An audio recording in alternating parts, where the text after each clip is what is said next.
So let us continue with Nash therapeutics study streak, and there are two interesting remedies Dr. Nash writes after Sina in his book Leaders in Homeopathic Therapeutics. And hello, BD Homeopathy Heals, whoever you are. Thank you for joining, and a few others on Instagram and YouTube. Let us go through Dalkamara and Rhododendron is what is there in today's learning after the remedy Sina. Now, Dr. Nash has usually made groups of remedies himself and has explained us in his book Leaders in Homeopathic Therapeutics. And Dalkamara and Rhododendron come as the next remedies which he feels are more suitable to certain conditions and certain body types, which is why he writes them both together. He tells us the first thing that Dalkamara is a remedy which is known by its modalities. We all know, and it is being told and retold by Dr. Nash and other authors, that complaints that cause or are aggravated by change of weather from warm to cold have their seat of action or their remedial solution in Dalkamara.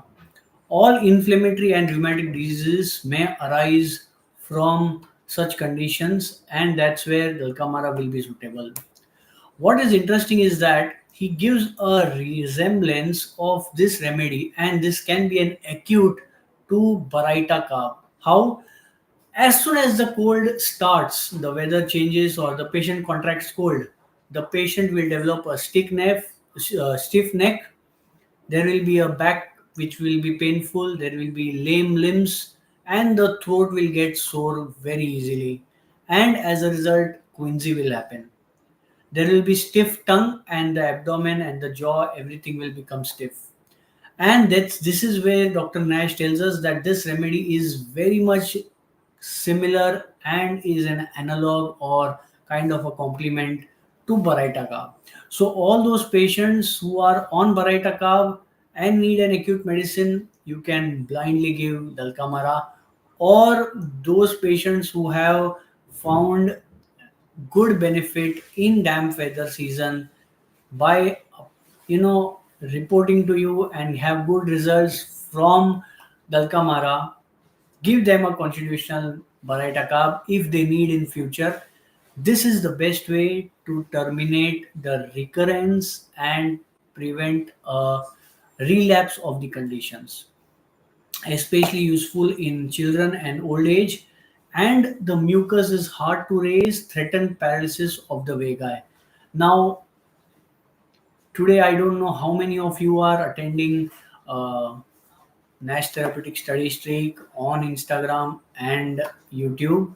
But if you are finishing the entire series, watching it, hearing it, listening it, or going through the book also, the next book which I'll be taking up is going to be very interesting, and it is going to be a correlation of whatever happens in the body, the physiological changes, the pathological changes, and the therapeutic changes. So, threatened paralysis of vega is mentioned in Dalkamara. This is very much similar to partial paralysis in causticum and the paralysis we see in Nux vomica, strychninum, and other remedies. So, Dalkamara is a remedy which will have severe cold affecting certain part and a paralysis happening to that part, which is very interesting. Asthma humidum. This is a terminology coined. Allopathic doctors have a fashion of coining new terminologies, and this is also one of the place where we will see some new terminologies. Dr. Nash's book, because he was in an era when things were evolving from the medical standpoint. For Dalkamara, he writes, it is good and useful in asthma humidum, loose cough, rattling, and you can differentiate between Dalkamara and natrum sulf.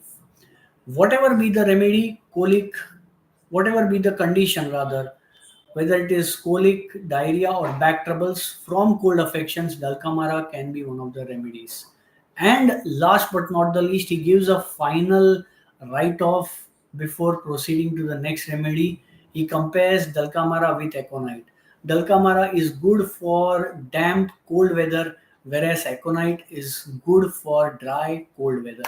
So if you know these minor differences and they are very easy to remember, you can just note it down somewhere, or keep it handy, Dr. Nash's book or other books where you can annotate these conditions.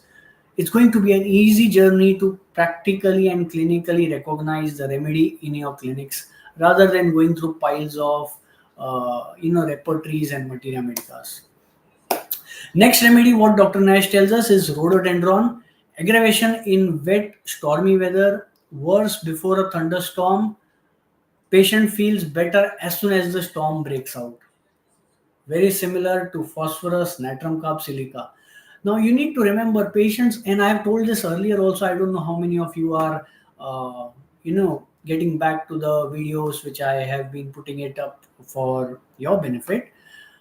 The patient will come to you and will report to you with certain complaints, but he may never be able to tell you that it has happened due to weather. It is you who have to find this out from your perception and your understanding. Sometimes the patients, after a recurrence of complaints, will tell you that yes, I have been affected in rainy weather always or change of weather always, but pointing out and finding out something aggravating from thunderstorm is a very subtle trait. Either you will have to master seeing patients so often that you recognize that certain thunderstorms have started the complaints in them, or else the patients will have to be well observant enough. It's a dilemma, but once you catch it, rhododendron is the remedy which will help you if the symptoms match. Rhododendron resembles rustox. This is what Dr. Nash says, and we find ample evidence of this in the book.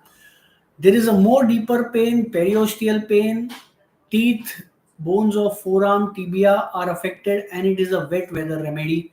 Dulcamara, natrum sulph, and rhododendron are comparisons of rhododendron and rustox and nux moscata as well.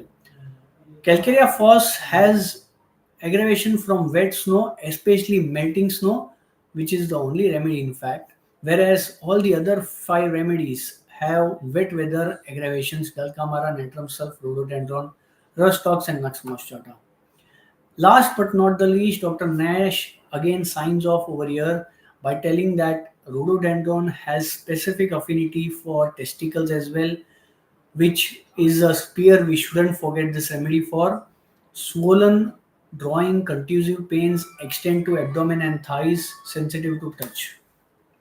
Similar remedy to testicle pains, he has mentioned Oromet, Clematis, Pulsatilla, Argentum Met, and Spongia.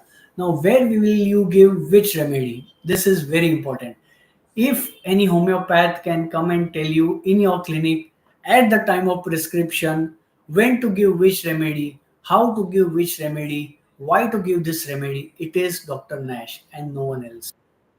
So, in Leaders in Homeopathic Therapeutics, he gives very fine comparisons and quick comparisons between few remedies. In rhododendron, he gives comparison of rhododendron with Oromet, Clematis, Pulsatilla, Argentum Met, and Spongia.